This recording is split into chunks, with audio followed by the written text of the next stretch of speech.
E aí, minha gente, todo mundo descansou, levantou um pouquinho as pernas, comido e bebido, todo mundo certinho? Vamos lá, então? Essa é a nossa segunda parte, dando continuidade à nossa SP2, né? Então, paramos aqui.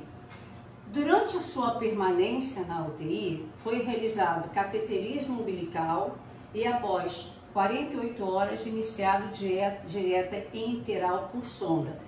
Interessante, vocês se perguntaram por que o cateterismo umbilical? Por que não uma veia umbilical? Por que não uma veia periférica, perdão? Por que o cateterismo? Aconselha-se em recém-nascidos prematuros usar o cateterismo umbilical. A veia periférica, ela vai toda hora se perder e você vai ficar fazendo múltiplas punções, predispondo mais ainda a infecção. Então isso você não deve tentar. Existem situações em que você tem que ter, às vezes, tanto o cateterismo quanto a veia periférica. Depende muito do que você vai, de medicação, o que você vai passar, se são compatíveis. Tem a nutrição parenteral também, que às vezes é indicado nesses prematuros. Então a gente tem que ver direitinho. Acho que se perguntem, vejam o cateterismo umbilical, por que ele é aconselhado usar em recém-nascido prematuro. Mas também tem algumas complicações se o uso for muito extenso. Você tem que dar aí preferência depois da punção periférica. Não nesse momento, uma criança que progride com 10 minutos, uma situação respiratória, que a gente tem que manter em cateterismo umbilical. E também, depois vocês veem, com 48 horas, foi iniciado uma dieta enteral. Olha só que interessante, com 48 horas, 2 dias ele ficou sendo mantido pela fluidoterapia, que é a medicação que a gente faz para manter aquela criança, e com 48 horas depois, essa criança é sondada. Para quê? Para você passar algum tipo de quantidade mínima de leite, se possível materno. Por quê, minha gente? Porque eu preciso manter um estímulo trófico no meu aparelho digestivo.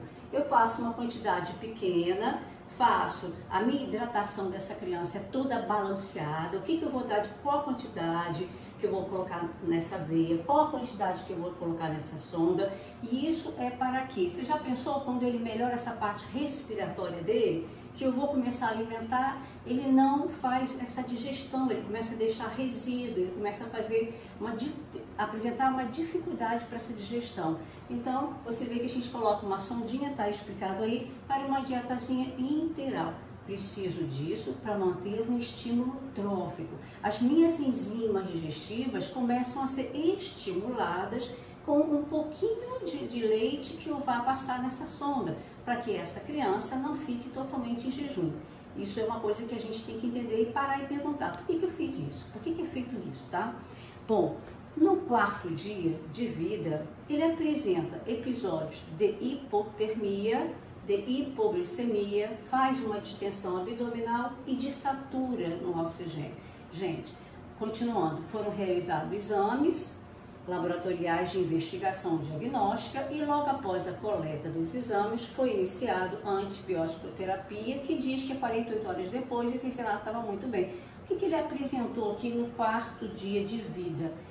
Bom, hipotermia, hipoglicemia, distensão e quebra da saturação. Eu tenho que pensar aqui numa infecção. Como foi feito exames? Os exames falam aqui que orientaram o uso de antibiótico. Provavelmente essa criança está evoluindo com uma sepsis no 4º dia de vida. Por que a gente pode pensar, por que a gente realizou exames? Aqui a gente vai discutir que tipo de exame entrou com antibiótico terapia.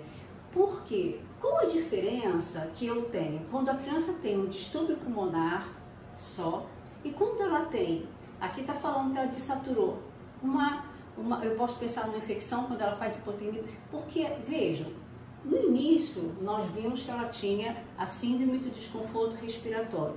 Ok, você vê que toda a história vem centralizando a parte pulmonar dessa criança. Não se falou em mais nada. E aqui você já começa a ter sinais sistêmicos. Ela faz uma hipotermia, mas poderia ser hipertermia. Ela faz hipoglicemia, mas também poderia ser hiperglicemia. Faz distensão abdominal e não por obra do acaso que lá embaixo você está assim, dessaturando. A princípio, quando a gente percebe que foi mantido 48 horas em cateterismo e iniciado uma sonda, a princípio, o que parece? Que estava tudo muito bem. Até aqui estava tudo muito bem. Tudo muito bem, a coisa estava evoluindo. Mas no quarto dia, ela apresenta sinais clínicos sistêmicos. O que eu quero que vocês entendam, percebam a diferença. Por que eu não pensei em sepsis lá naquela hora que ela fez o processo pulmonar, no início?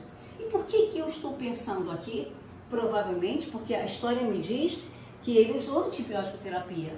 Então eu penso numa sepsis. Por quê? Porque agora existem sinais e sintomas sistêmicos.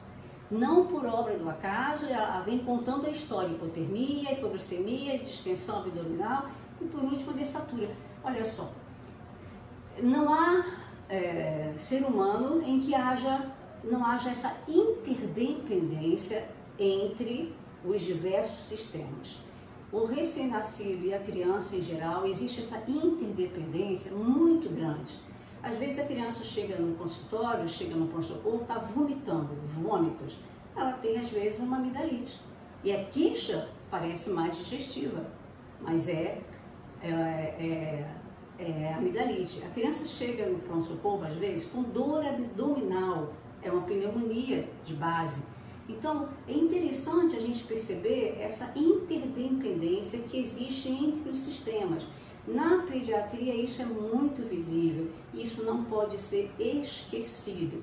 No adulto ele já consegue situar melhor seus sintomas, mas na criança pequena não. Então quando eu vejo isso daqui, você vê que a simples ele estava muito bem.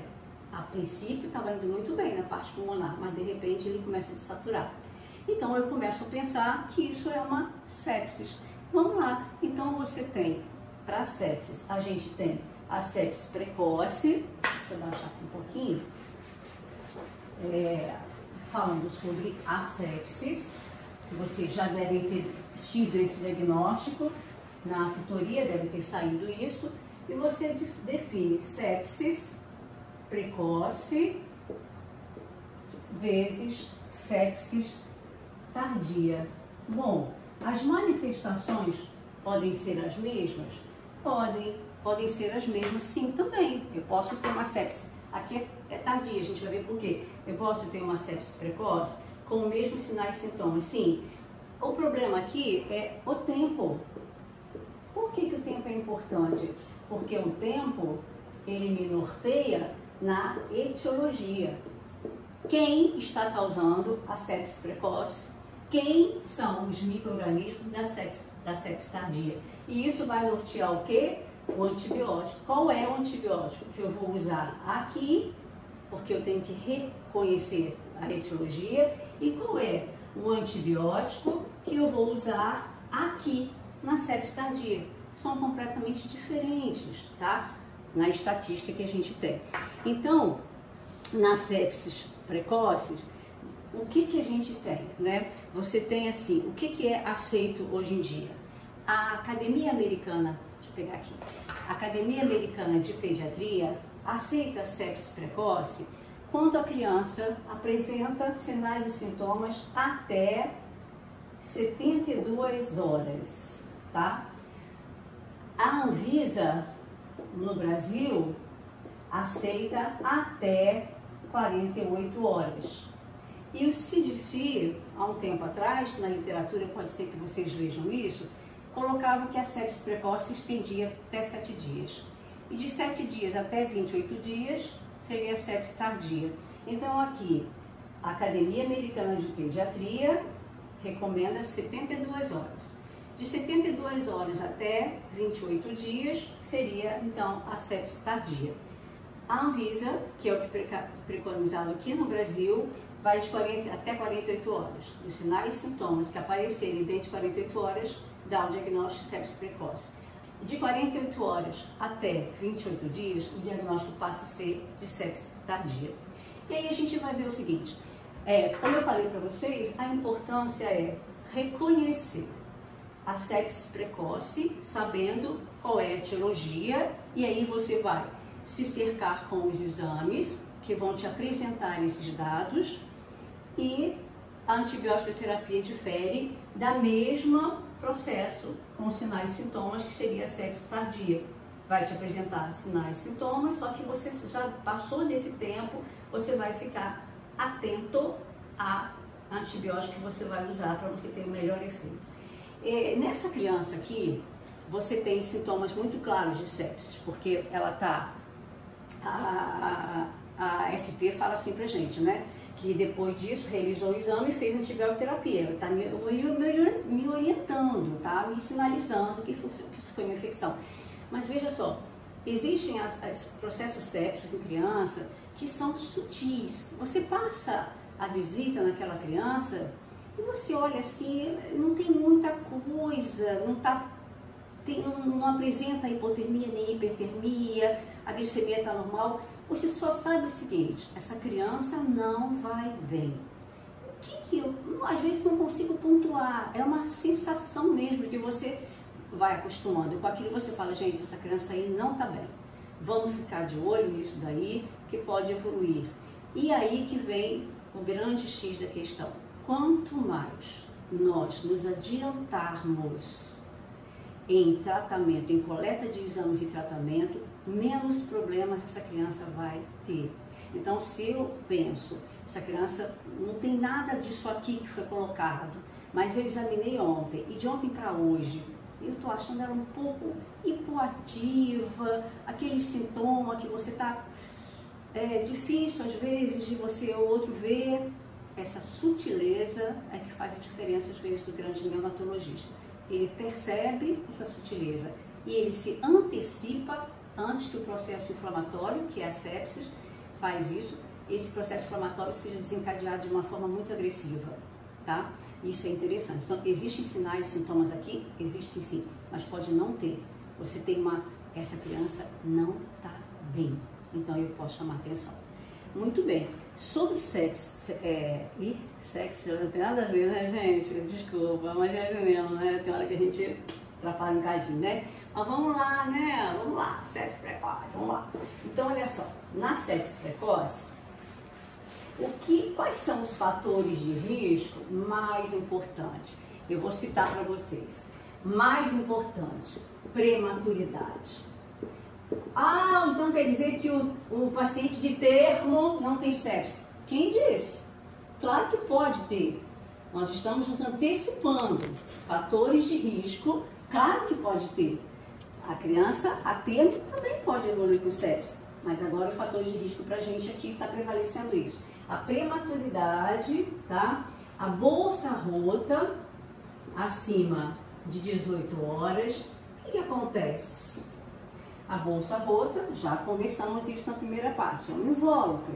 Se ela se rompe, ok, ela deixou esse recém-nato exposto a germes que fazem parte do trato genital materno, ascendem e fazem infecção no feto intraútero. E a outra seria a febre materna, que aí você não vai saber sobre isso. O obstetra vai chegar para você e vai te dizer: a gente está com um caso assim, de mãe com febre materna, uma leucocitose, parece uma corioamionite, o útero tem uma alteração. Esses dados que vai te dar é o obstetra. É só para você ficar atento, tá? Aliás, todos os dados serão dados pelo obstetra. Então, a prematuridade. Lembra que a gente falou que o prematuro, como ele não cumpria os 9 meses, ele não recebia da mãe os anticorpos dela. Eu falava, gente, um recém-nato a termo já é imunodeprimido, fisiologicamente falando. Vocês imaginem um prematuro, mais imunodeprimido ele é, tá? Então, a prematuridade é o fator de risco que está em primeiro lugar. Você vê que não foi à toa que essa SP trabalhou em cima disso, tá? Prematuridade, bolsa rota acima de 18 horas e a febre materna. E em termos de exames, deixa eu apagar um pouquinho aqui para falar com vocês o seguinte: essa parte aqui toda ela tem uma etiologia muito específica. A etiologia da sepsis precoce vem da mãe, vem da colonização urinária ali, tá? Toda aquela parte ali. E ali você tem o Streptococcus do grupo B, hoje o mais importante, a Escherichia coli no Brasil e também tem a Listeria monocytogenes. Então faz parte de quê? Da flora genital. De alguma forma, houve algum problema em que essa criança teve um contato com esses agentes etiológicos. A bolsa rota acima de 18 horas favorece, a febre materna favorece, o prematuro favorece, ele pode adquirir isso até na passagem, se essa mãe for extremamente colonizada. E aqui, o que a sociedade brasileira, vocês fizeram o 5º período semestre passado, e vocês ouviram dizer que aos 35 semanas, entre 35 e 37 semanas, devo fazer um suave anal ou genital, ou os dois, não interessa, para eu saber se essa mãe está colonizada, principalmente com essa bactéria que hoje desponta como a número 1 da sepsis precoce. Então, eu faço. Agora, qual o problema do prematuro? 35 a 37, nosso prematuro tem 33 semanas, então dentro do protocolo, eu não poderia ter feito esse suave dessa mãe, essa criança está exposta, porque essa mãe pode ser extremamente colonizada, mas dentro do protocolo ele não faz parte disso. No protocolo, 35 a 37 semanas, se eu sei que ela está colonizada, quando ela entra em trabalho de parto, eu vou fazer antibiótico terapia para matar, erradicar o bicho. Se não tiver bicho, não tem sepsis. Mas se tiver Streptococcus, eu sei que essa mãe é portadora, tem um suave positivo, não faço nada, e essa criança pode estar exposta à sepsis de uma forma que eu posso evitar. Sabendo que ela é portadora, eu posso evitar. Assim que ela dá entrada no hospital, é colocada antibiótico terapia. O melhor para estrepto sempre será, penicilina cristalina. Agora, um detalhe, tem que correr 4 horas antes da criança nascer. A penicilina cristalina tem essa vida média, Ela tem um pico com 2, 3, já está diminuindo, aí vem outra dose. 4 horas é o suficiente para erradicar da mãe o Streptococcus. Não por acaso também, se vocês perceberem na nossa SP, a mãe entra e 3 horas só depois ela dá luz, Vamos supor, se fosse uma criança a termo, que tivesse um suave positivo e que eu estivesse lá fazendo antibiótico, não daria tempo, Essa criança teria que ser avaliada com exames depois, clinicamente e laboratorialmente, porque eu sei que ela é positiva, eu sei que ela tem bicho, não deu tempo de matar esse bicho e esse bicho pode pegar essa criança, mesmo a termo, tá? Então, no prematuro, além desse processo, o prematuro, se for de muito baixo peso, ele fica muito tempo no hospital. Então, muita coisa eu faço nessa criança, eu mexo nessa criança, eu exponho essa criança. Nossa criança ela foi para o CPAP, depois ela foi para a ventilação mecânica. Imagina, isso tudo é invasivo para a criança? É necessário? Mas é invasivo. Então, eu vou predispondo essa criança, ela vai ficar um pouco mais de tempo aqui comigo. E quanto mais tempo em ambiente hospitalar, mais facilidade ela tem para contrair uma infecção, tá? Então, sobre sepsis precoce, prematuridade, bolsa rota, febre materna e os bichos, o Streptococcus, a coli e a Listeria, tá? E o meu tratamento, meus exames, Peraí, minha gente, exames. O que eu devo fazer aqui, Eu devo fazer, quando eu tenho essa clínica, suponhamos que toda essa clínica aqui, dessa nossa criança, foi antes das 48 horas, tá? Então eu vou fazer coleta de exames. Vamos ver aqui, foi feito para ele. Eu tenho que pedir a hemocultura padrão ouro, só que demora, não é? Eu tenho um hemograma, em que eu tenho algumas variações de dar importância a isso, e eu tenho raio-x de tórax, que nessa criança a gente até já tinha, mas pode fazer um outro, e eu devo fazer também a punção lombar. Veja, 30% das crianças com sepsis precoce desenvolvem meningite. Por que isso é importante? Porque o tratamento da sepsis, quando você tem um comprometimento do sistema nervoso central, é outro tipo de antibiótico. Quando eu não tenho, é outro tipo de antibiótico. E como analisar esses exames? Quando você tem a hemocultura positiva, então você teve uma sepsis confirmada. Quando ela é negativa, que muitas vezes vem, é uma sepsis clínica. Você se guiou pelos sinais e sintomas da criança. A hemocultura negativa não afasta isso. A clínica é muito mais importante. Não vou ficar esperando, até porque a hemocultura demora pelo menos 72 horas. O raio-x de tórax e a punção. Vamos falar um pouquinho sobre duas coisas aqui que eu tenho que aprender a analisar. O hemograma, deixa eu colocar aqui, hemograma. Eu posso olhar para este hemograma e fazer o entendimento dele como se eu estivesse fazendo o entendimento de uma criança de uma outra faixa etária? Não. Vejam bem, quando a criança nasce, o organismo dela está refletindo o que é dela e o que vem da mãe. Não houve o afastamento, o cordão umbilical foi rompido, a criança está numa situação extraútero, mas ela traz coisas da mãe. Então a gente vai ver agora como é que eu vou analisar a punção lombar de uma criança com sepsis? Como é que eu vou analisar esse hemograma?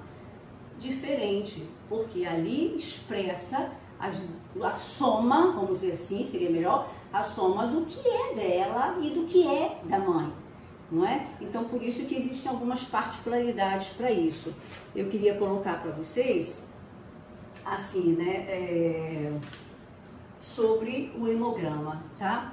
O hemograma vai me dar o quê? Vai me dar o que a gente chama de score de Rodwell.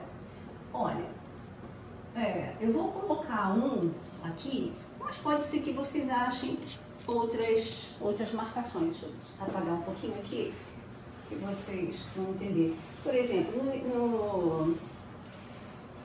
no Rodwell, o que eu vou ter, tá? No score de Rodwell, eu vou ter uma plaquetopenia abaixo de 100.000 por milímetros cúbicos. Isso vai me dar. Eu tenho uma leucopenia. Em alguns livros falam abaixo de 4.000 leucócitos, ou outros falam abaixo de 5.000 leucócitos. Ok, você, se tiver que colocar isso numa antiga sigla, né, que eu não sei mais tanto o nome da sigla, gente, sinceramente, eu tô meio perdida, tá? Mas num teste, né, não sei, enfim, você colocando a sua... Ai, como é que fala a palavra? Vivi, me ajuda? Estou com minha prima aqui assim. Você colocando de onde você pesquisou, isso será verificado e aí a gente vai ver se é isso mesmo. Então eu estou colocando aqui o que eu tive de mais recente, tá? Para passar para vocês. Uma neutropenia, onde o livro mais recente que eu vi, com um número de neutrófilos menor que 1.000 por milímetros cúbicos, tá? Você pode, às vezes, ter uma outra variação. E o índice neutrofílico, que a gente vai mostrar para vocês, tem que ser maior ou igual a 0,2. Mas que diacho é isso, gente? O que é o índice neutrofílico? É extremamente importante a gente saber disso, vou fazer pagar isso aqui. Então, o hemograma pode te orientar em alguns dados. A plaqueta abaixo de 100 mil, os leucócitos abaixo de 4 ou 5 mil. Ah, e também tem uma leucocitose. Olha, aqui eu vi dois resultados. Acima de 15 mil e em outra fonte acima de 35 mil. Então você vê que isso assim não existe muito consenso não. Então você tem que juntar a clínica, dados, tudo falando a favor de, você vai entrar com antibiótico, tá? E vamos falar sobre o índice neutrofílico, que é uma relação matemática. Aliás, quem não gosta de matemática não pode fazer pediatria, tá, minha gente? A gente faz conta do início ao fim, porque tudo é peso, né? Baseado em peso, né? Adulto chega lá, faz ampola disso, faz ampola daquilo, tudo bem. Pediatria não. Você fica lá dosando tudo. Olha, eu posso ir pro meu plantão, faltando uma caneta que não me desespera, esteto eu posso pegar emprestado, mas não posso ir sem a minha calculadora. Nossa, mãe, é horrível. Você, calculadora, onde é que eu deixei? É uma loucura, porque a gente não sabe onde enfiou aquilo some e você não pode passar. Tem a calculadora desse tamanho que às vezes, vou ficar no celular, ok, mas isso aí acabar a bateria, tá? Então eu tenho a minha, então parece que eu tô nua. Se eu tô num plantão sem calculadora, parece que eu tô pelada. Não cheguei no plantão ainda, tá? Então, para vocês sentirem como é que a gente faz conta do princípio ao fim, de recém-nascido, fazer a fluidoterapia, calcular sódio, potássio, é uma confusão. Então, já vou tirando de vez de vocês. Quem não gosta de matemática, pediatria tá longe, meu amor, nem pense. Você vai fazer conta do início ao fim do dia. Então, vamos lá, fazer uma continha aqui, chamada índice neutrofílico, que faz parte do score de Rodwell, tá? Você tem neutrófilos imaturos sobre neutrófilos totais. Essa relação maior ou igual a 0,2 é indicação de infecção. Por que eu tenho que me cercar disso tudo, minha gente? Porque esse hemograma que está se apresentando, ele reflete parte é a criança, parte é a mãe. Há um somatório de dados ali que eu tenho que pensar. Vamos ver isso depois na punção. E como é que eu faço isso, tá? Aqui, neutrófilos imaturos. Como é que eu faço? Leucócitos vezes bastões, fórmula jovem, sobre 100.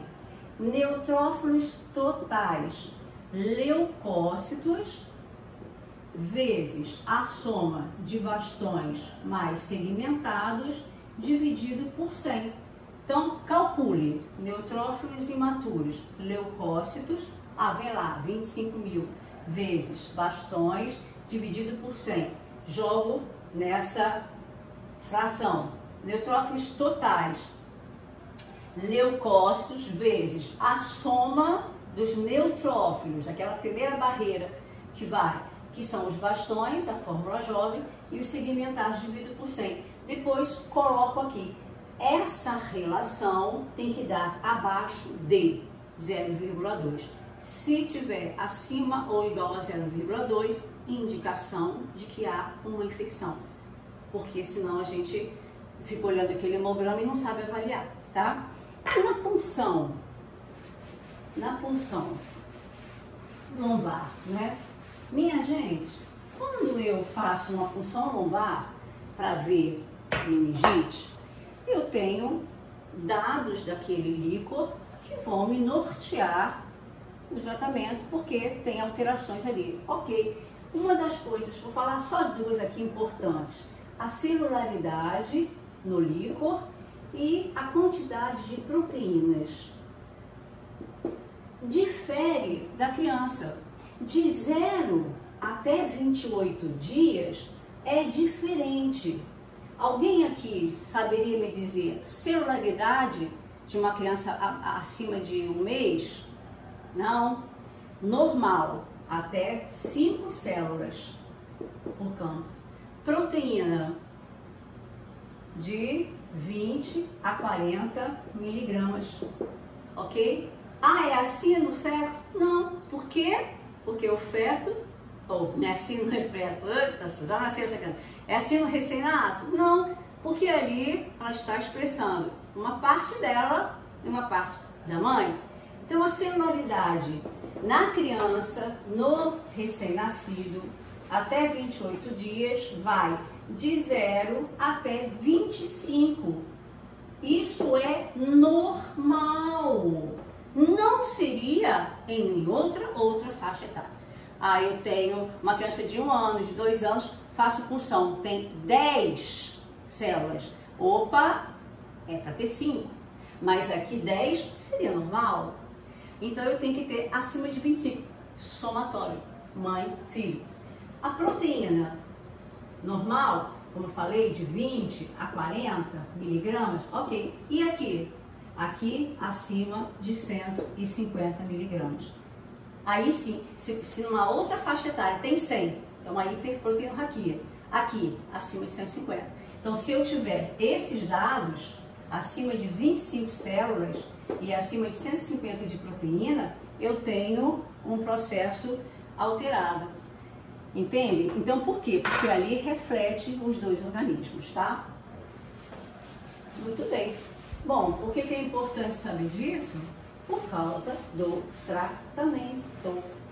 Como a gente falou na sepse precoce, eu tenho estatisticamente, o Streptococcus do grupo B, né, que é o chamado Agalactiae, tenho a coli e a listéria. Eu faço AMP, que é uma penicilina, associada a um aminoglicosídeo, seja a amicacina, por exemplo, que é o mais usado atualmente. Aqui, ampicilina com amicacina. Eu vou fazer isso em volta mais ou menos de 10, dizem, algumas literaturas falam 14 dias. A ampicilina vai pegar muito bem o Streptococcus, vai pegar muito bem a listéria e a amicacina pega o gram negativo. Porque eu não tenho, então eu tenho que jogar com as possibilidades etiológicas da sepse. Eu jogo um antibiótico que pega estrépito, um antibiótico que pega a coli e um antibiótico que pega a listéria. Por isso essa associação de ampicilina com amicacina, tá? Eu cerco os três, né? E isso daí é o que é preconizado para sepse precoce. Ah, ok, e agora? Se tiver sepse precoce com alteração do líquor, como nós falamos, 30% das crianças com sepse precoce desenvolvem. Posso fazer o mesmo antibiótico? Não. Se eu tenho um processo no líquor, eu tenho que usar uma medicação que faça o quê? Que passe, que flua pela barreira hematolicólica, hematoencefálica. Essa associação de AMP com aminoglicosídeo não vai funcionar. Aqui eu vou usar a AMP com uma cefalosporina de terceira geração. Abaixo de 7 dias, em menores de 7 dias, devo evitar o ceftriaxone, tá? Aí vocês vão, isso aí vai ser uma dúvida que vai ficar para vocês. Por que eu evito o ceftriaxone em crianças abaixo de 7 dias? Exercício para casa, porque a gente vai se conectar amanhã ou em qualquer momento no meu e-mail que eu vou deixar para vocês, tá? Por que eu faço isso? E qual seria a cefalosporina melhor? Por que essa mudança? Porque mudou isso aqui? Não, meus amores, porque agora eu preciso de alguma coisa que passe a barreira hematoencefálica, que chegue nesse sistema nervoso central muito mais rapidamente, por exemplo, do que uma aminoglicosídica que não vai funcionar, tá?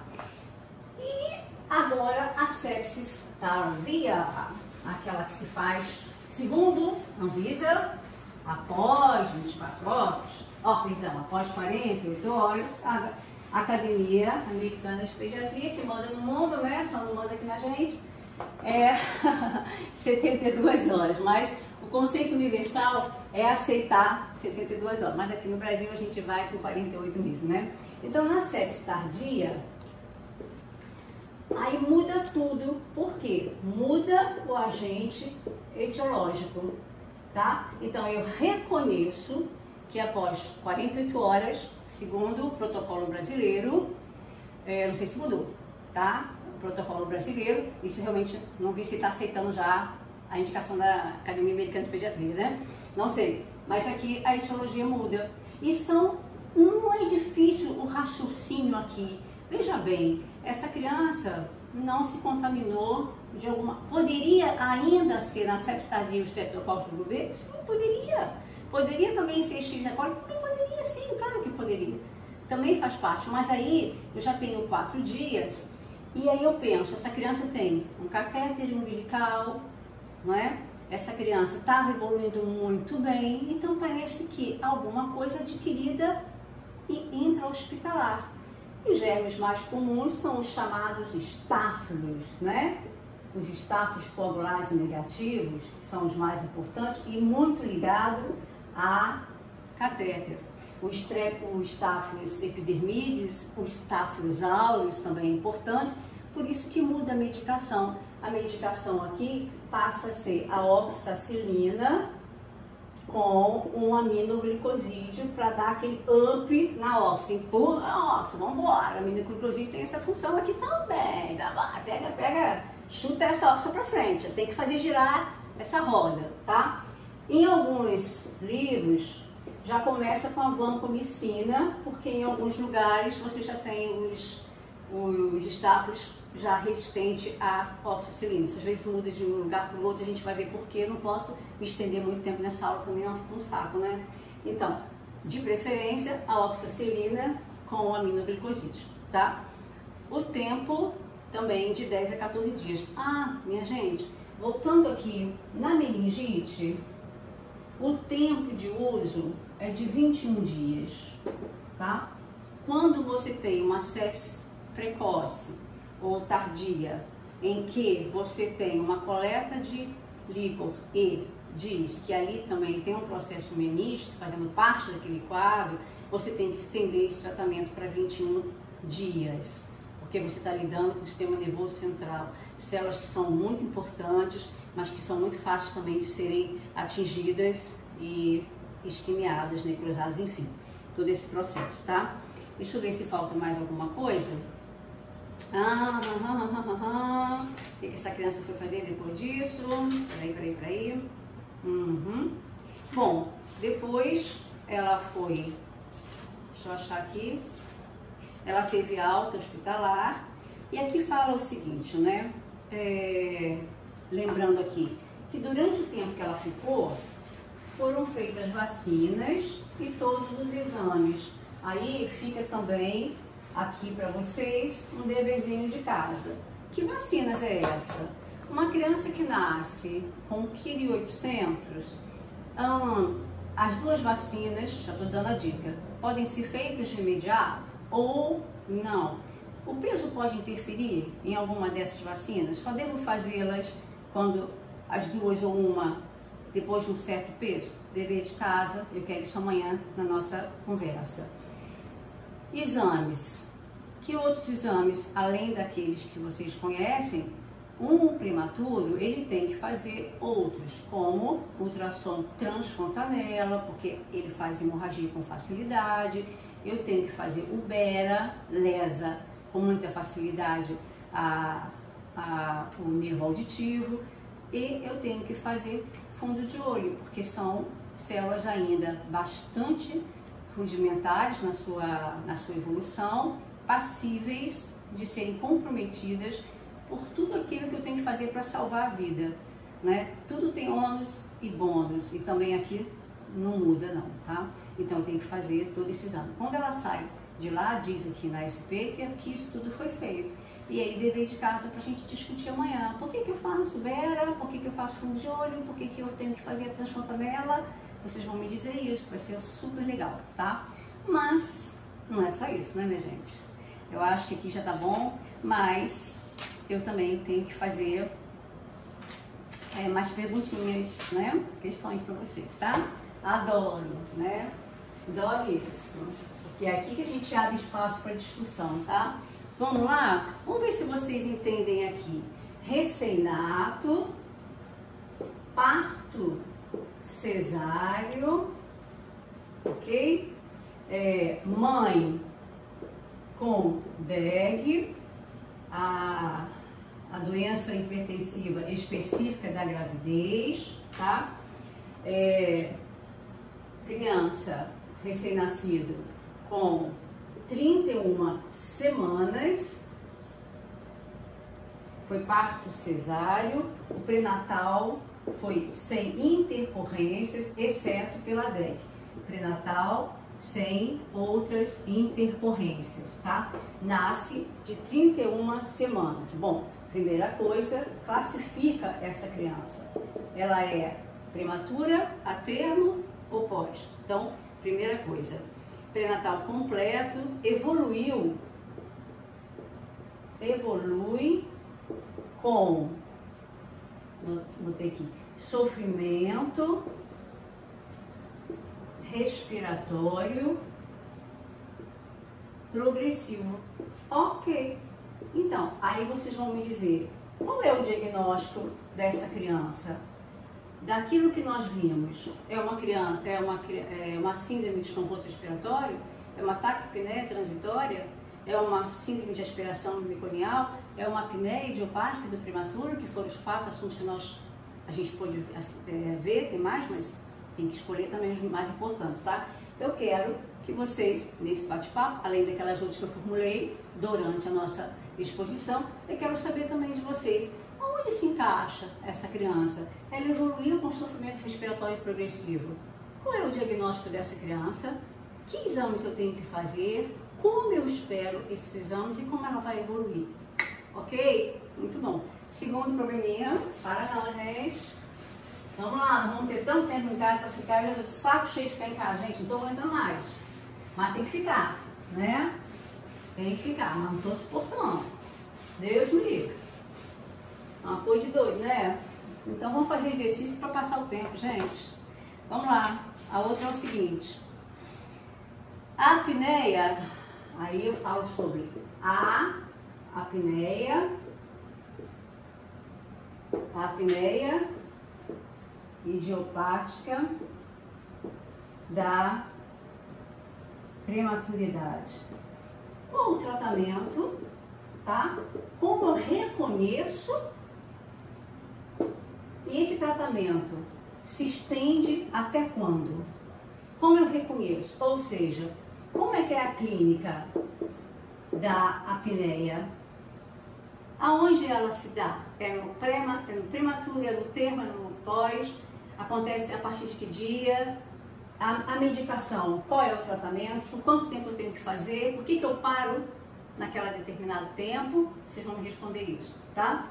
Ok. E o último é sobre o que a gente está falando hoje, tá? Então, deixa eu ver o que eu fiz aqui. Um recém-nato de termo adequado para a idade gestacional, desenvolve febre, hipoglicemia, com hiperglicemia, hipoatividade, com 14 horas de vida. Preste atenção, recém-nato a termo, adequado para a idade gestacional, com 14 horas, apresenta hipoglicemia, hipoatividade e febre, tá? Foram feitos exames e eu vou dar para vocês. O que eu tenho dele, por enquanto, é plaquetas com 95 mil e tenho um índice neutrofílico de 0,4. Aí eu pergunto, qual o diagnóstico? Qual o diagnóstico? Baseado em quê? Os exames, a clínica é importante, os exames te ajudaram a clarear esse diagnóstico e qual o tratamento que vocês adquiriram. Mas aí o tratamento, a punção lombar foi ok, não teve nada. Então, mais um dado que eu tenho para vocês, tá? Então, é isso. Minha gente, amanhã, perdão, porque eu tô gravando hoje, essa aula começa amanhã às 9 horas, a plataforma Classroom vai colocar isso para vocês, eu vou estar online também aqui para responder algumas perguntas.